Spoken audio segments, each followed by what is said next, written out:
ሰላም ልጆች እንዴት ናችሁ? በዚች አጭር ቪዲዮ የስርዓተ ትንፈሳ አካላትን ከተግባራቸው ወይም ከሚሰጡን ጥቅም ጋር እናዛምዳለን። ስናዛምድ እንዲቀለን አንዳንዶቻችን ከስማቸው ወደ ተግባራቸው እናዛምዳለን። እኔ ግን የሚቀለኝ ከተግባራቸው ወደ ስማቸው ነው። ስለዚህ ሀ አየር ወደ አየር ከረጢት እንዲገባና እንዲወጣ ያደርጋል። የትኛው የስርዓተ ትንፈሳ አካል ነው አየር ወደ አየር ከረጢት እንዲገባና እንዲወጣ የሚያደርገው?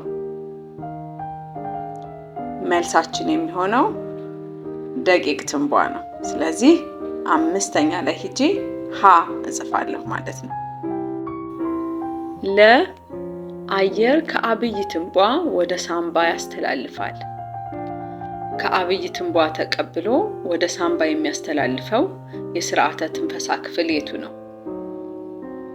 ከአብይ ትንቧ የሚቀበለው ባላ ትንቧ ወይም ተገንጣይ ትንቧ የምንለው ነው።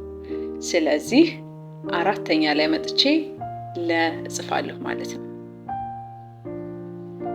ሐመርሃ ኦክሲጅን ወደ ደም እንዲገባ ካርቦን ዳይኦክሳይድ ከደም እንዲወጣ ያደርጋል ነው የሚለው።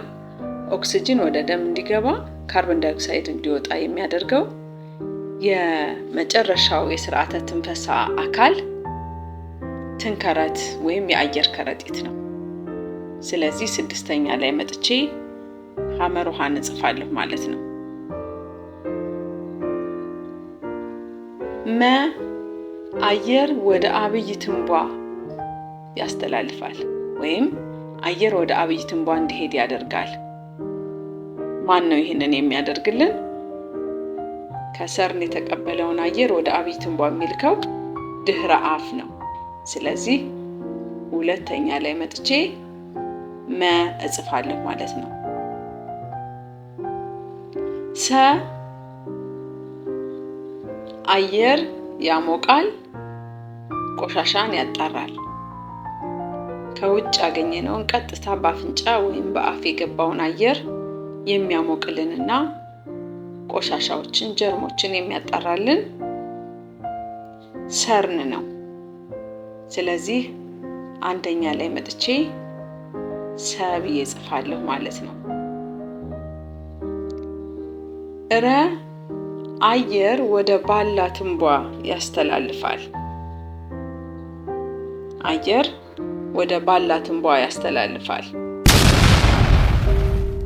ከድህረ አፍ የተቀበለውን አየር ወደ ባላ ትንቧ የሚያስተላልፈው አብይ ትንቧ ነው። ስለዚህ ሶስተኛ ላይ መጥቼ ረ ብዬ እጽፋለሁ ማለት ነው። እንደዚህ በአጭር ደቂቃዎች የምንሰራቸው ነገር ግን መሰረታዊ ለእውቀትም ለፈተናችሁም የሚረዳችሁ ቪዲዮዎች እንድታገኙ ላይክ፣ ሼር፣ ሰብስክራይብ አድርጉ። በሌላ ቪዲዮ እስከምንገናኝ ቻው ቻው።